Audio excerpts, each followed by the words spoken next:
Nagkagulo ang lahat ng klase ng mga aswang nang malaman nila ang tunay na nangyari sa itinuturing nilang prinsipe na si Rafael, anak na mag-asawang manananggal at aswang na namumuno sa kanila. Katulad sa mga normal na tao, ay nagluksa rin sila sa pagkawala ni Rafael at napuno ng alulong ang kanilang kuta. Lahat sila'y pare-pareho ang nasa isipan ng mga sandaling yon, ang ipagiganti ang kanilang prinsipe, lalong-lalo na ang mga magulang ng namatay na lalaki. Magbabayad ng kanyang buhay ang pumatay kay Rafael, 10 ng kanyang pamilya. Nagpupuyo sa galit ang kalooban ng pinuno ng mga aswang na nagngangalang Rancel, ang ama ni Rafael. Sumang-ayon naman ang lahat sa sinabi ng kanilang pinuno, habang patuloy pa rin sa pag-iyak ang asawa nitong si Isabel na sobrang minahal at iningatan ang anak na si Rafael. Humanda kayo. Mamayang gabi ay pupuntahan natin ang binatang pumatay sa aming anak. Hinding-hindi namin ito palalampasin. Seryosong wika naman ni Isabel na nasa mabalasik na ang kaanyuan bilang isang manananggal. Samantala, biglang nagparamdam ng init ang mutya ng ngipin ng kalabaw ni Tiburcio. Dahil sa pangyayaring yon, ay tila nakaramdam siya ng panganib. Napatingin pa siya kay Tiburcia na abalang naglalaba sa labas ng kanilang bahay, habang taas-taas nito ang salawal ng lalaki na halos tad-tad na ng butas. Naghahalong hiya at kaba ang sumunod na nararamdaman ni Tiburcio ng mga sandaling yon. Walang hiya, itinaas pa niya talaga. Napakamot na lamang sa ulo ang binata, pero muling nabaling ang kanyang atensyon sa tangan niyang mutya nang mas lalo itong umiinit. Ano ba kasi ang gusto mong ipahiwatig? Hindi ko maintindihan eh. Oo, alam kong hot ka, pero mas hot ako sa'yo, no? Walang ano-ano'y biglang rumehistro sa utak ng binata ang napaslang niyang aswang. Muli siyang napatingin kay Tiburcia. Bigla siyang nag-alala para sa kaligtasan ng dalaga, kaya nilapitan niya ito saka kinausap. Tiburcia, maaari ka bang magpalipas ng gabi sa bahay ng isa sa ating mga kaibigan na nasa ibaba ng bukid? Ha? Bakit, Tiburcio? May problema ba? Ano kasi, parang may kakaibang magaganap mamayang gabi. Natatandaan mo pa ba yung aswang na napatay ko? Oo, Tiburcio. Bakit? Bigla ko na lamang siyang naalala kanina eh.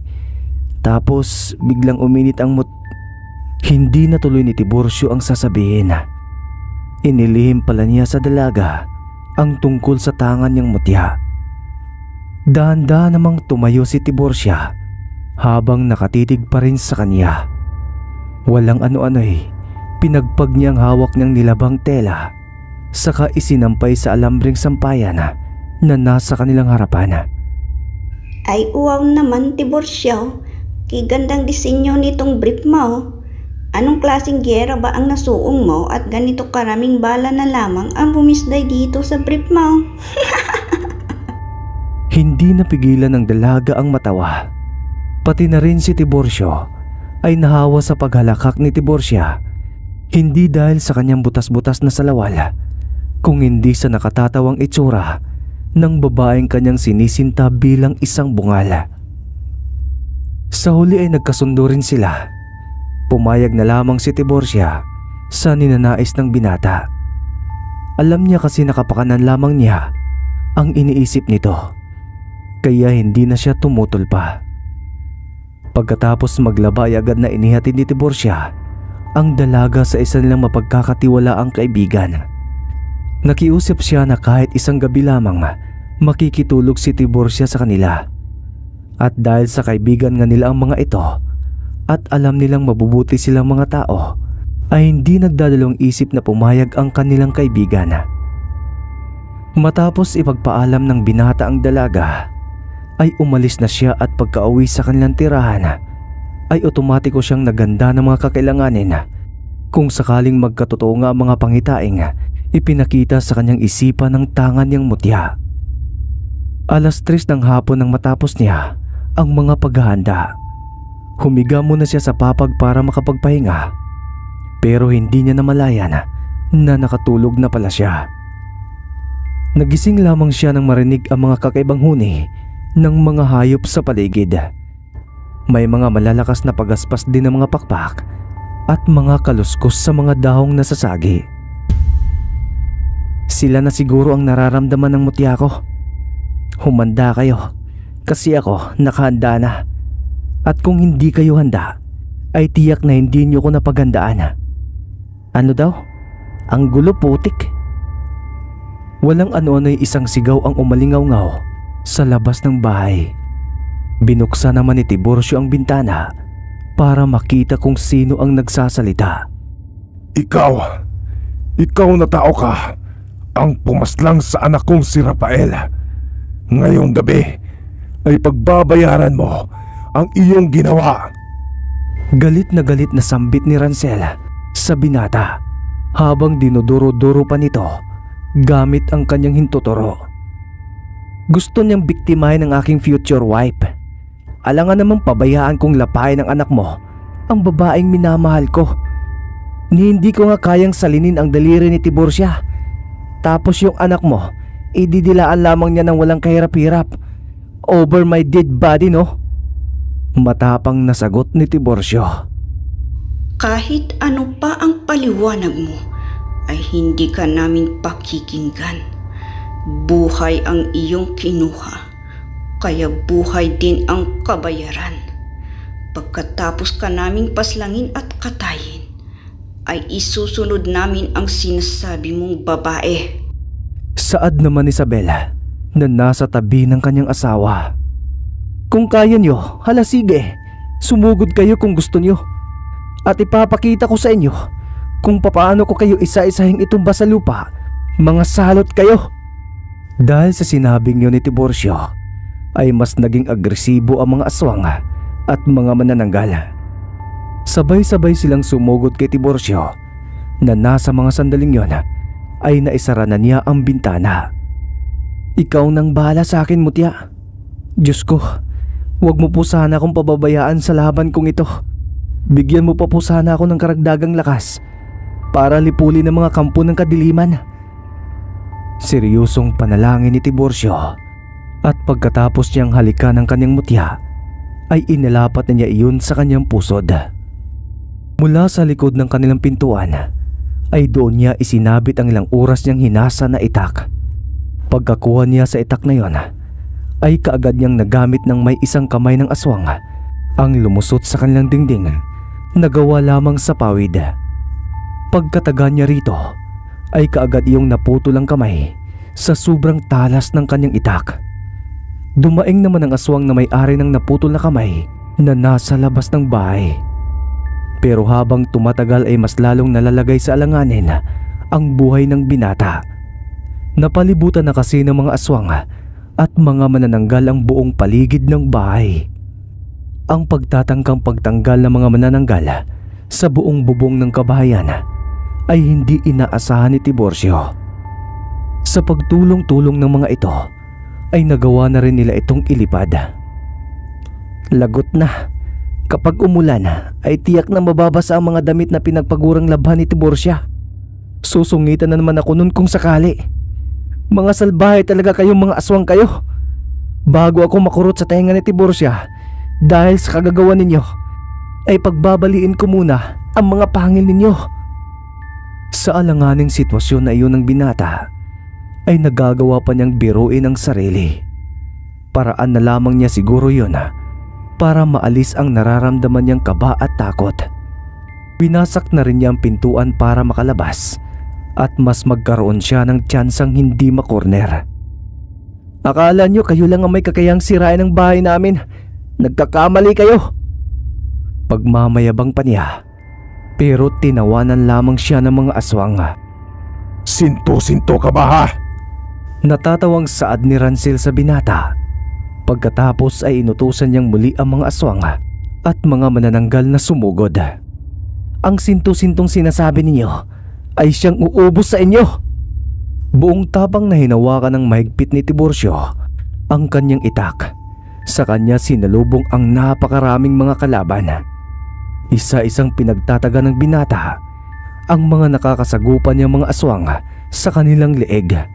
Ang iba ay gumugulong sa lupa ang kanilang mga ulo at ang iba naman ay lumalalay lamang dahil sa natirang kaunting balat na kumakapit. Hindi makapaniwala ang mag-asawang Rancel at Sabel na kayang sabayan ng isang binata lamang ang kanilang mga kampon. Ang ipinagtataka nila ay kung saan nanggagaling ang pinaghuhugutan niya ng lakas at tila hindi siya nakararamdam ng pagod at panghihina. Mga ilang minuto ang lumipas ay iilan na lamang ang natira sa mga aswang na nagtangkang sumugod kay Tiburcio na umupo pa sa lupa na kagaya sa isang golden Buddha. Ano? Kaya niyo pa ba? Abay, bigyan niyo naman ako ng magandang laban para naman ako'y pagpawisan. Hanggang dyan na lang ba ang mga kaya ninyo? Kaboring naman oh. Nainsulto ng sobra ang mga natitirang aswang sa pinagsasabi ng binata. Kaya naman sabay-sabay ang mga manananggal na pabulusok ang lipad para umatake. Dahil sa galit ay hindi nila napansin ang mga kamay ni Tiburcio na nakakuyom at nang makalapit sila ay mabilis na isinaboy sa kanila ng binata ang hawak niyang asin na may halong dinikdik na bawang. Mangisay-ngisay ang katawan ng mga manananggal sa lupa habang umuusok ang kanilang mga katawan hanggang sa sila'y magliyab at tuluyang matupok ng apoy. Magkagayon man ay hindi nawawala ang pagiging agresibo ng mga natitirang mga aswang para paslangin ang binata. Ang mga natitira sa kanila ay nagpalit na ng anyo bilang mga itim na asong hindi normal ang laki at haba ng mga kuko. Samahan pa ng mapupula nilang mga mata. Pagka-atake nila ng sabay-sabay ay humiwalay si Sabel sa kanyang asawa. Mabilis siyang nagpatago-tago sa mga mayayabong na mga damo hanggang sa makarating siya sa likuran ni Tiburcio. Kagaya ng dati ay isa-isang tumimbuang sa lupa ang mga aswang na pinupugutan ng ulo ni Tiburcio. Dahil sa abala siya sa pakikipaglaban ay hindi niya namalaya ng paglapit sa kanya ng manananggal na si Sabel. Kaagad siya nitong sinagpang sa leeg at napahiyaw naman si Tiburcio kasabay noon ang paghalakhak ni Rancel. Magaling, Sabel. Asawa ko. Mahusay ang ginawa mo. Pasigaw niyang sabi pero agad ding napawi ang pagdiriwang ng kanyang kalooban nang marinig ang tila nakikiliting tawa ng binata. Grabe naman, kuhang-kuha mo ang kiliti ko. Isa pa nga. Ani Tiburcio na siyang nagpalaki ng mga mata ni Sabel. Tiningnan din niya ang leeg ng binata kung saan niya ito kinagat. Pero mas lalong namilog ang kanyang mga mata nang mapagtanto niyang hindi man lamang ito nagalusan. Nang mainip si Tiburcio at hindi na siya muling kinagat ng babae, ay sinabunutan niya ito sa kaibinalibag papunta sa kanyang harapan. Patambling pang bumagsak si Sabel sa lupa na kaagad na balian sa tagiliran dahil sa lakas ng pagkakahampas sa kanya ni Tiburcio. Kasabay noon ang pag-amba sa kanyang leeg ng matalas na itak ng binata. Huwag! Nahihintakutang pagpigil ni Rancel sa sitwasyon ng kanyang asawa. Pero huli na, dahil nang bitawan ni Tiburcio ang hawak niyang itak, ay dumaos-dos itong bumagsak sa lupa. Subalit unti-unti namang nalalaslas ang leeg ni Sabel. Oops, sorry, nasabi na lamang ni Tiburcio. Sabel! Asawa ko! Sabel! May halong paghihinagpis na sigaw ni Rancel habang unti-unting bumabagsak sa lupa ang wala ng buhay na kanyang asawa. Subalit imbis na gumanti ay mabilis na nagpalit ng anyo bilang isang itim na aso ang lalaki, saka mabilis na tumakas. Abat tatakas ka pa ha? Susundan kita kahit saan ka magpunta. Hindi ko hayaan na matapos ang gabing ito na hindi mo pagbabayaran ang paninira ninyo sa aming kubo. Maski nasa malaking labanan na si Tiburcio, ay nagagawa pa rin niyang magbiro. Imbis na kasi ang buhay niya ang kanyang aalahanin, ay ang bahay pa nilang nawasak, lalo na ang mga nilaban ni Tiburcia. Kanina pa siya nagdarasal na sana ay huwag munang umulan, dahil kapag nangyari yon, ay paniguradong tatalunin nila sina Eva at Adana sa kanilang magiging kasuotan. Patakbo niyang sinundan ang pinuno ng mga aswang. Tiyak niyang didiretso ito sa kanilang pinagkukutaan. Hindi nga siya nagkamali, dahil makalipas lamang ang ilang minutong pagsunod niya rito ay natanaw na niya ang tila isang maliit na tribo. May isang ulo ng kalabaw na nakatusok sa duluhan ng kawayan na nakabaon sa lupa ang nasa tabi ng isang apoy. Sa tabi naman nito ay may isang arko na ang nakaukit ay mukha ng isang demonyo. Pero ang mas pinagtutuunan niya ng pansin ay ang lalaking kanyang hinahabol na abala sa paglalagay ng lana sa buo niyang katawan. Unti-unti na ring nagkakaroon ng liwanag ang buong paligid. Tanda na palabas na ang bilog na buwan, kasabay rin noon ng pagbuka ng malalaking pakpak ng lalaking manananggal na aswang na si Ransel. Mas mabangis na ang mukha nito kaysa kanina. Anumang oras pagkatapos niyang magpalit ng anyo ay pwede na siyang sumalakay. Muling kinuha ni Tiburcio ang mutya ng ngipin ng kalabaw sa kanyang pusod. Hinalikan niya ulit ito. Sa kanya sinabihan na siya na ang bahala sa kanya. At pagkatapos nitong uminit ng bahagya ay muli niya itong ibinalik sa kanyang pusod. Napalingon pa sa kanya ang aswang na nagpakawala ng malakas na pag-alulong. Pagkatapos ay gumawa ito ng pag-atake. May kakayahan itong tumakbo sa lupa, pero kapag umiiwas ito sa mga pag-atake ni Tiburcio ay ginagamit niya ang kanyang mga pakpak. Hindi nagtagal ay nagawa niyang sugatan sa braso ang binata. Ipinagtaka naman iyon ni Tiburcio dahil sa kauna-unahang pagkakataon ay nagawa siyang masugatan ng isang aswang. Subalit hindi rin nagpatinag ang binata. Muli niyang dinampot ang kanyang nabitawang itak, pero bago pa siya tuluyang makatayo ay muli na naman siyang inatake ni Ransel. Tinamaan ulit siya sa kabilang braso. Medyo malalim ang mga natatamo niyang sugat dahil sa sobrang talas ng mga kuko ng aswang na manananggal. Hindi na dinampot pang muli ni Tiburcio ang kanyang itak at ipinasok na lamang niya sa magkabilaang bulsa ang kanyang mga kamay.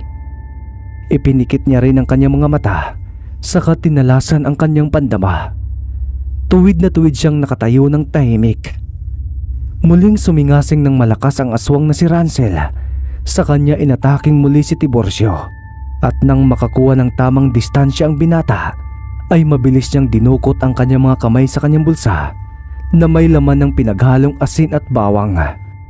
Mabilis niyang isinaboy ang mga yun sa mukha ni Ransel na kaagad nalapnos ang balat pagkadikit ng mga ito. Ang hapdi! Ang sakit! Sigaw ng aswang habang hawak-hawak ang mahapdi niyang mukha na umuusok pa. Sa puntong yun ay dinampot muli ni Tiburcio ang kanyang itak. Nilapitan niya si Ransel na nabulag na rin ang mga mata. Humihingi ito ng awa sa binata na sana ay tapusin na nito ang kanyang paghihirap. Pinagbigyan naman ni Tiburcio ang kanyang kahilingan at malakas niyang tinagpas ang liig nito at ang ulo niya ay tumilapon papunta sa isang apoy. Salamat Diyos ko, hindi mo ko pinabayaan sa labang ito. The best ka talaga. Pagkasabing iyon ni Tiburcio ay isa-isa niyang sinunog ang mga kubo bago niya nilisan ang lugar. Napapangiti na lamang siya at sa kabilang banda ay napapailing. Napapangiti dahil alam niyang tapos na ang kalbaryo sa buhay ng kanyang mga kababayan. At napapailing naman dahil tiyak na kapag nakita ni Tiburcio ang kanilang bahay ay muling sasabog ang World War III. Mabibingi na naman siya sa mala-Armalite na bunganga ng dalaga. Ngunit magkagayon man, mahal na mahal pa rin niya si Tiburcio at handa siyang hintayin ang magiging kasagutan nito sa inaalay niyang pag-ibig. Pagsapit ng umaga ay sinundo na rin ni Tiburcio si Tiburcia sa pinag-iwanang bahay ng kanilang kaibigan. Pagdating nila sa nawasak nilang tirahan ay hindi nga nagkamali ang binata sa inasta ng dalaga. Nag-umpisa agad itong ratratin siya nang malarapido nitong bunganga. Subalit nang malaman ni Tiburcia ang totoong nangyari ng ipinaliwanag iyon ni Tiburcio, ay kumalma agad ito at napalitan ng labis-labis na paghanga ang nararamdaman. At hindi nagtagal, sa matyagang panliligaw ng lalaki sa dalaga ay nakamit na rin niya ang matamis nitong oo. Ay! Oo, Tiburcio. Mahal na mahal din kita. Saksi itong mga ngipin kong natitira. Ay! Masayang sagot ni Tiburcia sa lalaki. Talaga? Yes! Yoo! Salamat, Tiburcia! Salamat! Hayaan mo, simula sa araw na ito ay hindi na kita pahihirapan pa sa paglalaban ng brief kong may aircon. Itatapon ko na mga yon at bibilis o kaya ng mga bago. Sobrang nagdiriwang ang puso ni Tiburcio ng mga sandaling yon. Agad niyang inayos ang gaganapin nilang kasal. Inimbitahan nila ang mga kaibigan na pili lamang. Yung mga hindi matakaw ang kanilang inimbita. Mumurahin lang kasi ang binili nilang baboy dahil bukod sa bansot na, malnourished pa ang itsura. Nairaos naman nila ng masaya ang kanilang pag-iisang dibdib kahit na papaano, maski walang na-take out ang kanilang mga bisita at kanya-kanya pa silang baon ng kanin. Lumipas ang mga araw pagkatapos ng kanilang kasal ay nagdalang tao na rin ang babae. Sa una pa lamang nilang naging anak ay kambal na ang mga ito. Kaya pinangalanan nila ang mga ito ng Burcio at Borcia. Hindi na nagamit pa ni Tiburcio sa mga aswang ang mutyang kanyang tangan. Simula kasi noong napuksa niya ang mga grupo ng mga aswang at manananggal ay naging tahimik na ang kanilang lugar. Wala na silang nabalita ang gumagalang aswang, pero nagagamit pa rin ni Tiburcio ang kanyang mutya bilang pampaswerte. Unti-unti kasing umaangat ang kanilang buhay, lalo na nang maisilang ang kambal nilang anak. Ang dating kubo na bahay nila ay naging simentado na rin dahil sa diretsong maganda ang anihan. Ibinao na lamang ni Tiburcio ang kanyang karanasan sa pakikipaglaban noon sa mga aswang at manananggal.